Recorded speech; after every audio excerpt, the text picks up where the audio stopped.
Basically પોલીસના એક protocol પ્રમાણે પોલીસનું ઇન્સ્પેક્શન જ્યારે એસપી લેતા હોય છે ત્યારે ગામના લોકો એ વિસ્તારમાં રહેતા મુરબ્બીઓને એકવાર મળવાનું હોય છે. એ લોકોના પ્રશ્નો જે હોય જે તમે એસપી સુધી રજૂઆત કરવા માંગતો હોય કે ઉત્તર કરવા માંગતો હોય એના માટેની મીટિંગ છે. મારી તમારી પાસેથી અપેક્ષા એવી રહેશે કે આપણે ખાલી અરસપરસ મુલાકાત સિવાય જો જેન્યુઇનલી લોકોના પ્રશ્નો જો અહીંયા રેઝ થાય કદાચ અમારા ધ્યાન ઉપર એવા પ્રશ્નો જે રહી ગયા હોય અથવા અમારા ધ્યાન ઉપર પેન્ડિંગ હોય એવા પ્રશ્નોની જો રજૂઆત તમે કરશો તો એનું સોલ્યુશન આવશે. સેકન્ડલી, આ એક દિવસની મુલાકાત એ એવું નથી હોતું કે એક દિવસ કરીને પછી આપણે પાછા ક્યારેય નહીં કરી શકીએ. ક્યારે બી કોઈને પ્રોબ્લેમ પડતો હોય, કોઈ ગામના આગેવાનોને પ્રોબ્લેમ હોય તો એસપી ઓફિસ સુધી આવી શકે, પોલીસ સ્ટેશન સુધી આવી શકે, એસડીપીઓ છે, અહીંયા સર્કલ પોલીસ ઇન્સ્પેક્ટર છે, તમે કોઈ બી કચેરીમાં જઈ શકો છો. એવી સ્વાભાવિક વ્યવસ્થા છે. પણ મારી આપની પાસેથી અપેક્ષા એવી હશે કે વાગરા વિસ્તારમાં જો કોઈ પ્રશ્ન તમને એવા લાગતા હોય કે આ પ્રશ્નો છે જેનું કોઈ સોલ્યુશન લાવો તો સારું, તો એ પ્રશ્ન તમારી પાસેથી રજૂ થાય એવી મારી અપેક્ષા છે. તો કોઈ પણ એવા લાગતા હોય તો તમે હાથ ઊંચો કરીને એનો પ્રશ્ન પૂછી શકો છો. સેકન્ડલી, આ મુદ્દા ઉપર એક બીજો બી ગંભીર વિષય છે જેની ઉપર આવું છું. વ્યાજખોરી અને વ્યાજે પૈસા લઈ અને જે દૂષણ અત્યારે ચાલી રહ્યું છે એ દૂષણ માટે પણ સરકાર એકદમ એવી કટિબદ્ધ છે કે વ્યાજખોરો જે છે જે ઊંચા વ્યાજે પૈસા આપે છે અને લોકોને એન્ડ સુધી એટલા બધા હેરાન કરે છે કે ઘણા લોકોને તો સુસાઇડના બનાવ બન્યા છે. આવા જે બનાવ બને છે ને એ સંદર્ભે પણ સરકાર એકદમ ગંભીર છે. જો આવા પણ પ્રશ્ન તમારા ગામ, તમારા વિસ્તાર, તમારા મોહલ્લામાં હોય તો બી તમે ધ્યાન કરજો, તમારા ધ્યાન ઉપર મૂકજો, જેથી કરીને કદાચ તમારા ધ્યાન ઉપર ના હોય ને એનું સોલ્યુશન લાવી શકતા હોય તો કદાચ 1 થી 10 લોકો ઉપલબ્ધ થાય એના કારણે. તો મારી અપેક્ષા એવી છે કે તમે લોકો કોઈ પ્રશ્ન હોય તો પૂછો.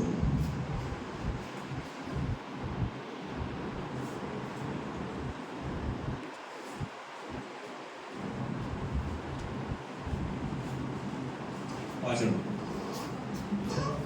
અમુક વસ્તુ એવું બને છે કે આપણે રજૂઆત કરીએ છીએ પણ આપણા પોલીસ કર્મી એવું છે કે એક ભાઈને કોન્ટેક્ટ લેવો તો પછી બને કે આ ભાઈ તમે વાત આપેલી છે તો પછી ડાયરેક્ટ દુશ્મની થાય એવા પ્રશ્નો છે. હું તમને મારી કહેવા માંગુ છું કે લેખિતમાં લોકો વધારે સારું લેખિતમાં રજૂઆત કરવાની કોઈ વધારે સારું એ તમને છૂટ છે લેખિતમાં રજૂઆત કરવાની. અને મારી તો એવી વિનંતી એવી છે કે મારા મોબાઈલ નંબર છે ને બધા પ્લેટફોર્મ પર અવેલેબલ છે. તમે મને સિમ્પલ એક મેસેજ કરશો કે સાહેબ આવું છે ને અમારી આ રજૂઆત છે, તમારું નામ થાંભી નહીં આપો તો મારી તો એવી આદત છે કે હું તમારું કોના તરફથી મેસેજ પડ્યો છે આગળ પાસ નથી કરતો. એટલે બને ત્યાં સુધી જો તમને એવું લાગે કે તમારું નામ ગુપ્ત રાખીને તમે કોઈ માહિતી આપવા માંગો છો અથવા કોઈ વિગત જણાવવા માંગો છો અને તમારે જાહેરાત તમારે આગળ નથી આવવું તો બી તમને છૂટ છે. કારણ કે આવી માહિતી આપવાવાળા લોકો બહુ ઓછા હોય છે. તો લેખિતમાં કે મારા ફોન ઉપર તમે ગમે ત્યારે આપી શકશો. એક્ઝામ્પલ એક બનાવ બને છે ભોજનમાં એમાં 12 મજૂરનો કેસ હતો. એમાં 2 મજૂર 12 મજૂરને પકડવામાં આવ્યા.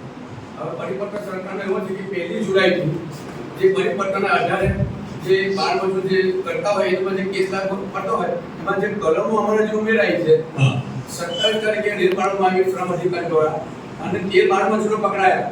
એમાં જે 1 તારીખની જે કલમો અમલમાં આવી એ કેસ એ એફઆરઆઈમાં અમલમાં આવેલી નથી સાહેબ. ના, એમાં થોડી ગેરસમજ આપની એવી છે કે કાયદો એવું કહે છે કે 1 તારીખે ની પહેલા કોઈ પણ બનાવ બન્યો હોય એમાં જૂની સેક્શન લાગશે.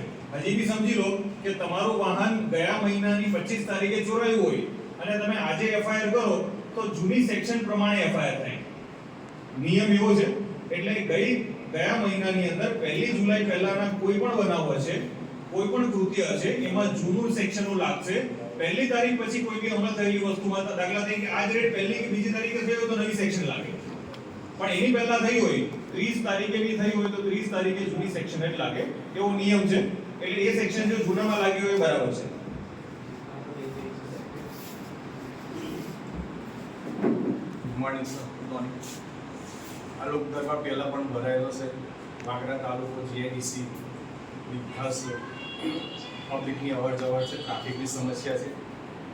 મેડમને વાત કરેલી અને મેડમ સાથે મળીને બહુ સરસ કામગીરી કરી. તે પ્રશ્ન અમારો જેન્યુઅલી ઉકેલી ગયો છે ટ્રાફિકનો સમસ્યા. પણ અમારા વિસ્તારની અંદર આ જે નાની નાની કંપનીઓમાં મજૂરી અર્થે જતા અમારા આદિવાસી છોકરાઓ છે કે જે ત્યાં પહોંચવા માટે જૂની બાઇકો ખરીદે છે. 5-6 હજારની બાઇક હોય અને એ બાઇક રિટર્ન થાય તો એને બહુ રોજગારીનો ફટકો પડે. એ પાછી નવી બાઇક લેવા માટે એ આવી રીતે વ્યાજે પૈસા લાવતો હોય કે અત્યારે ટોકન બારાથી આ લોકો રૂપિયો લઈને એક બાઇક આપી દેતા હોય અને એની અંદર એ સપડાઈ જાય છે. એટલે મારી આપશે વિનંતી છે કે જરા એના પર થોડું આ ચોક્કસ એ લોકો ગેરકાયદેસર પ્રવૃત્તિ કરતા હોય તો એને ડિટેન કરી દો એ બાઇકને, અને તમે જે કાનૂની પગલાં લેવાના હોય તો લો સાહેબ. પણ હવે એક મજૂરીયાર્થી એક બાઇક પર 3 જણ જતા હોય અને આપણે જ્યારે રજૂઆત કરીએ તો સાહેબ ઉપરથી એમ કહેવામાં આવેલું છે કે આ ચાલે જ છે ને આટલું અમારે કરવું પડશે. બીજો એક પ્રશ્ન છે સાહેબ કે પોલીસ પ્રબુદ્ધ નાગરિકો જે છે, શિક્ષિત નાગરિકો છે, શિક્ષકો છે, વકીલો છે, ડોક્ટરો છે, એવા સાથે દર મહિને એક મીટિંગ કરે છે. આપ સાહેબની જે મીટિંગ છે એ જેન્યુઅન પોલીસ સ્ટેશનમાં શું પ્રશ્નો છે? કારણ કે પોલીસ સ્ટેશન અત્યારે હું તમને કહેવા છું તો સારા માણસો આવતા નથી પોલીસ સ્ટેશનમાં. પ્રબુદ્ધ નાગરિકો છે એ સારા લોકો પોલીસથી દૂર ભાગે છે અત્યારે, અને એમને જે કહેવું હોય તેમને એવું જ છે કે હવે કોઈ કશું થતું નથી, કોઈ પગલાં ભરતા નથી, એટલે હવે અમારે ખોટું મોં બગાડવાનું અને અમારે બહાર કરવાનું. આપણી પોલીસ જાહેરમાં ગુંડા તત્વો હોય, 2 નંબરિયા હોય કે એની આપણે હવે જાહેરમાં એ લોકો ઊભા હોય, વાત કરતા હોય, થમ્સઅપ પીતા હોય કે ધૂમ્રપાન કરતા હોય, આવી પરિસ્થિતિ અંદર પ્રબુદ્ધ નાગરિકો જોવે તેમના મનમાં શું છબી લઈને જાય પોલીસ. બીજી વાત મારી એવી છે કે આદિવાસી સમાજમાં અને બીજા સમાજોમાં અત્યારે વ્યભિચારના ગુના વધી રહેલા છે સર, અને દર 3-4 મહિને અમે પોલીસ સ્ટેશનમાં એ જ કરવા આવતા હોય, કાં તો સમાધાન કરાવો કાં પછી એને જેલમાં પુરાવો. એટલે આ અવેરનેસ આવે એવા સાહેબ આપ સાહેબ તરફથી કોઈ વર્ગો હોય તો અમે સામાજિક કાર્યકરો તરીકે તમારી સાથે જોડાવા તૈયાર છે, અને ગામડે અથવા તો કોઈ સેમિનાર રાખવો હોય ને આ અવેરનેસ આવે, જાગૃતિ આવે, આ પ્રકારની પ્રવૃત્તિઓ બંધ થાય તો એ સાહેબ આપ સૌની ભલામણ છે. અમારા 3 મુદ્દા છે. એમાં હું મારું ટ્રાફિક છે ને, ટ્રાફિક 2 રીતે અમલવારી થાય: ટ્રાફિક એજ્યુકેશન અને ટ્રાફિક ઇમ્પ્લિમેન્ટેશન. એટલે ટ્રાફિક એજ્યુકેશનના હું આવ્યો એનાથી 6 થી 8 મહિના અમે લોકોએ ટ્રાફિક એજ્યુકેશન કર્યું. એટલે અમારા ઓફિસરો, આ 3 ઓફિસરો, ઇનફેક્ટ અને 4 ઓફિસરો સ્કૂલ, કોલેજમાં અને ઇન્ડસ્ટ્રીઝમાં જઈ અને બધાને લેક્ચર આપ્યા છે કે ટ્રાફિક માટે તમારે શું કરવાનું. કોઈ પણ વસ્તુ ઓવરનાઇટ હું દંડ કરું કે ટ્રાફિક પોલીસ કડક થઈ જાય એવા કોઈ નથી ભરાતા. લોકોને એવું લાગતું હશે કે પોલીસ કડક થઈ છે, પણ કડક થતા પહેલા પોલીસ એકવાર બધાને તક આપી છે, દરેક જગ્યાએ એજ્યુકેટ કર્યા છે કે ભાઈ 3 સવારી બાઇક તમારે નહીં જવાની. 3 સવારી બાઇક જશો અને કોઈ અકસ્માત થાય તો આપણે કેટલી લાઈફ રિસ્ક ઉપર છે? 3. બરાબર. સામાન્ય 2 વ્હીલર હોય તો 2 વ્હીલર કેમ કહેવાય છે? કારણ કે 2 લોકો માટેનું છે અને 2 વ્હીલ છે. બરાબર. તો આવા સંજોગોની અંદર ટ્રાફિક જ્યારે અમે લોકો ઇમ્પ્લિમેન્ટ કરીએ છીએ ત્યારે સ્વાભાવિક છે કે પોલીસ તમને લોકોને એટલી બધી સારી નહીં લાગે, પણ વિષય એવો છે કે આના કારણે અમે ઘણા બધા અકસ્માતો બચાવીએ છીએ અને ઘણા બધા લોકોના જીવ બચીએ છે. એટલે હું ટ્રાય કરીશ કે તમારી મુદ્દાની અમલવારી કરવા માટે હજી અમે ટ્રાફિકનું એજ્યુકેશન કરીએ, પણ ટ્રાફિક ઇમ્પ્લિમેન્ટેશન ને ટ્રાફિક અહીંયા આપણે છે ને લોકો થોડું એવું સમજે છે કે ટ્રાફિક પોલીસ દંડ કરશે અથવા મારી બાઇક ડિટેન કરશે એટલે હું ટ્રાફિકનું પાલન કરું. એવા લોકોની અમુકની માનસિકતા હોય છે. એટલે એવા સંજોગોની અંદર મારે એ ફિયર રહે અને ટ્રાફિક નોર્મલ ચાલે અને કોઈના જીવ જોખમમાં ના જાય એના માટે મારે જે કરવાનું થશે કરીશ. તેમ છતાં આ ઔદ્યોગિક એકમોના જે કર્મચારીઓ છે એના માટે આપણે થોડું લિનિયન્સી રાખીએ. એકવાર આપણે એવું સિસ્ટમ ચાલુ કરી કે એકવાર તમે એને લાવો એટલે એનો ફોટો પાડો, ફોટો પાડીને એને પહેલી વાર ચાન્સ આપો.